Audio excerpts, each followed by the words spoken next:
나눔가족 여러분 반갑습니다. 오늘 말씀은 언약으로서의 율법을 준수할 것을 요구하시면서 경고의 말씀을 주십니다. 이 말씀에서 먼저 주목할 것은 이 언약의 대상자들에 관한 것입니다.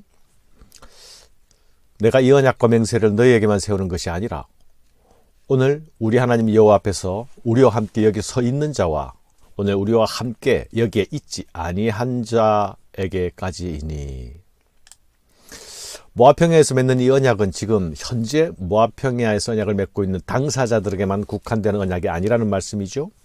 지금 여기 있지 아니한 자들까지도 이 언약의 대상자들에 포함됩니다. 이것은 이 언약식이 미래까지 확장되고 있는 것임을 의미합니다. 지금 언약에 참여하는 자들은 그 자손들로 이어지는 이스라엘의 미래 공동체도 이 언약에 동참하게 된다는 것입니다. 그러므로 이 언약은 당대에만 효력을 발생하는 것이 아니죠. 하나님께서 택하신 이스라엘이라는 신앙 공동체의 자손 대대까지를 포함한 모두에게 이 언약의 효력이 발생합니다. 심지어 이 공동체에 편입하게 될 이방인들까지도 이 언약에 원리적으로 동참하게 될 것입니다. 이 언약은 단지 혈통적인 이스라엘에만 매이지 않습니다. 아브라함의 믿음을 따라서 여호와 하나님을 믿는 모든 자들은 이 언약의 축복 안으로 들어올 수 있습니다.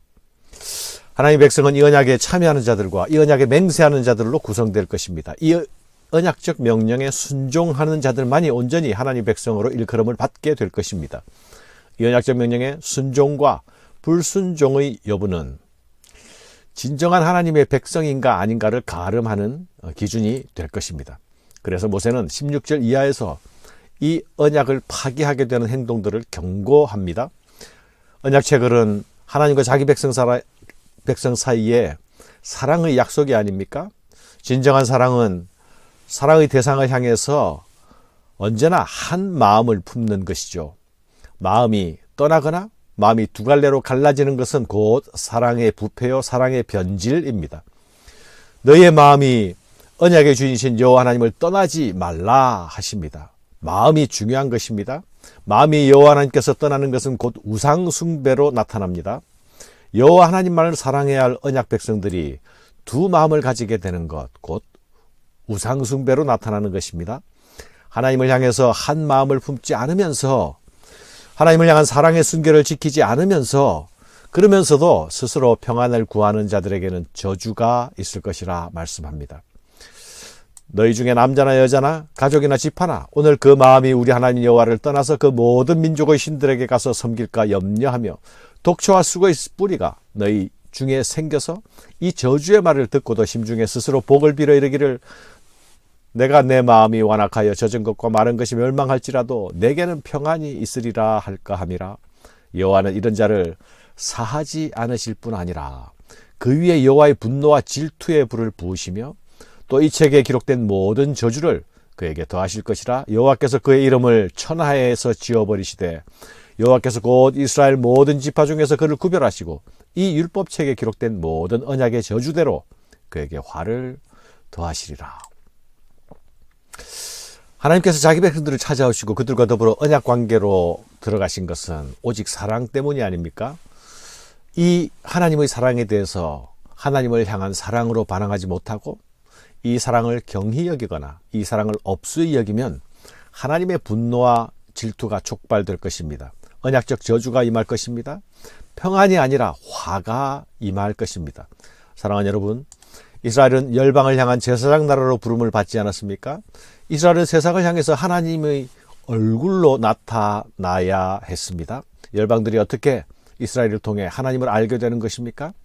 하나님만이 참신임을 열방에게 드러내는 방식은 두 가지로 나타날 수 있습니다. 첫째는 이스라엘이 순종할 때 하나님이 주시는 복을 통해서 나타납니다. 근본이 없었던 작은 나라가 작고 척박한 땅에서 번성을 누리고 복을 누리는 것을 보게 되면 세상은 여호와 하나님이 그들과 함께 하심을 보고 부러워하게 될 것입니다. 그 이유를 물어오게 될 것입니다. 둘째는 이스라엘이 불순종할 때에 하나님의 저주를 받는 모습을 통해서 열방들은 살아계신 하나님을 보게 될 것입니다. 이때 세상은 하나님을 두려워하게 될 것입니다. 세상은 하나님의 백성들의 흥함과 망함을 보고 그 이유를 각각 물어오게 될 것입니다. 22절 이후에 나타나는 말씀들입니다. 너희 뒤에 일어나는 자손과 멀리서 오는 객이 물을 것이다. 여러 나라 사람들이 묻기를 여호와께서 어찌 이 땅에 이같이 행하셨느냐? 크고 맹렬하게 노하심은 무슨 뜻이냐? 이스라엘이 불순종하여 여호와의 진노가 임할 때에 그때에도 여호와의 살아계심은 하나님의 진노하는 얼굴로서 나타나십니다. 그때에 사람들이 대답하기를 그 무리가 자기 조상의 하나님 여호와께서 그들의 조상을 애굽에서 인도하여 내실 때에 더불어 세우신 언약을 버리고 가서 자기들이 알지도 못하고 여호와께서 그들에게 주시지도 아니한 다른 신들을 따라가서 그들을 섬기고 절한 까닭이라.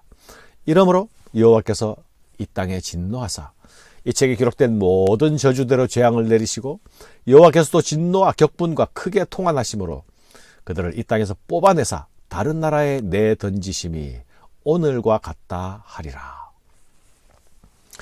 우리가 이같이 망하게 된 것은 우리가 하나님과 맺은 언약을 버린 까닭입니다. 우리가 다른 신을 따른 까닭입니다. 우리가 다른 신을 섬겼기 때문입니다. 그래서 하나님이 노하셨습니다. 우리에게 재앙을 내리신 것입니다. 우리는 이 땅에서 뽑아내시고 다른 나라로 내던짐이 되어 버렸습니다. 라고 말하게 된다는 것입니다.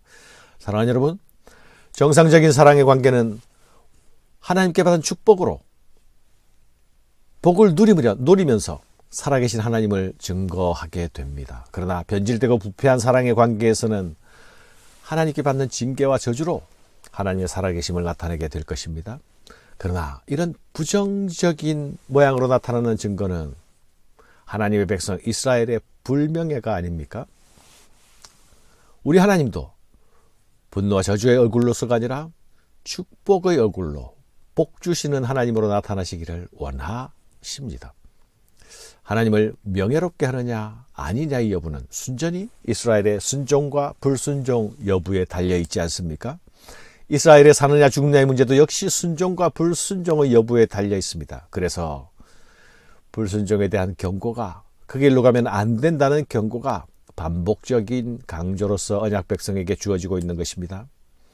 29절의 말씀을 봅시다. 감추어진 일은 우리 하나님 여호와께 속하였거니와 나타난 일은 영원히 우리와 우리 자손에게 속하였나니 이는 우리에게 이 율법의 모든 말씀을 행하게 하심이니라.